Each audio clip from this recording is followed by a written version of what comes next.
Okay, ngayon, kaibigan, kung ikaw ngayon nagtatrabaho at kumikita ka ngayon ng pera sa trabaho mo, pwede yung kinikita mo sa trabaho, pwede dito lang napupunta sa gastos. Sa daily needs mo, bukod dyan sa family mo. Yung income mo, pwedeng dito lang umiikot sa dalawang to. So ngayon, ang gagawin mo ngayon, idadagdag mo itong in global. Okay? Itong business. So hindi namin sinabing, iwan mo yung trabaho, idagdag mo lang to. Ngayon, kapag dinagdag mo to, trabaho, given, kikita ka ng pera. At pag kumita ka ng pera, pwede yung kinikita mong pera, pwede sa'yo na.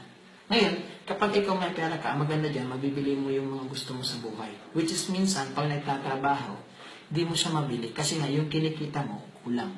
Pwede ka magkaroon ng tinatawag na savings. Which is yung savings, kapag lumaki ng todo, mabibili mo to. Pangarap. Yung pangarap kasi may value to, may presyo. Paano mo to mabibili kung wala kang pambili? So, maganda dito, hindi ka nakikita ng pera, dito magkakaroon ka ng business, skills, and knowledge, magkakaroon ka ng kaalaman sa pagnenegosyo. So, itong dalawang to, magagamit mo kung gusto mo put up na another business. So, ito yung pwedeng mangyari sa'yo once na ginawa mo yung negosyo. Ngayon, kapag dito ka lang nag-focus sa trabaho, yung income mo lang, dito lang ikot. Okay? Parang situation mo ngayon, parang ganito, 1 minus 1. Di ba 0?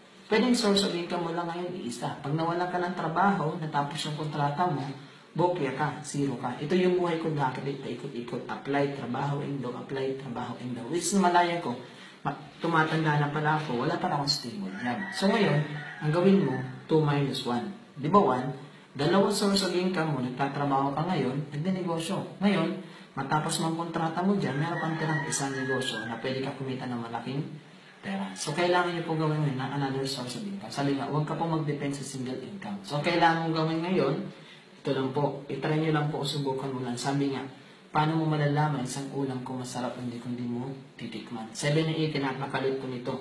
Wala pa akong nalaman, nagpakamatay din na lugi dyan. Then, parang hindi masayang yung time. Kasi yung time, parang tubig yan sa ilog na pag duman sa kamay mo, di mo na ibabalik. Then, magtalas ka lang po sa sarili mo na I'm sure magagawa mo rin to. Okay? Magtalas ka sa sarili mo. Kung kami nga nagawa, I'm sure magagawa mo rin. Then, magtalas ka lang dito kay God, kay Creator, kasi hindi naman ito bababa sa langit para pumatok sa pinto mo at sabihin siya, isang milyon magnegosyo ka. Gagamit lamang to ng tao, instrumento para makita mo yung magandang opportunity. Then, magtalas ka lang sa nag-invite sa'yo. So, hindi ka naman yan in-invite para pagkapirahan. Okay, so dami-dami ng kaibigan yung pwede imbitahan. Thankful ka kasi ikaw imbitahan. Ibig sabihin, bilhin ka niyang tulungan para mabago yung buhay mo. So, yun lang po. Maraming salamat. Then, gawin mo, mag-join ka na. Then, tuturuan ka namin paano siya gagawin. So, yun lang po. Maraming salamat. Then, happy business day.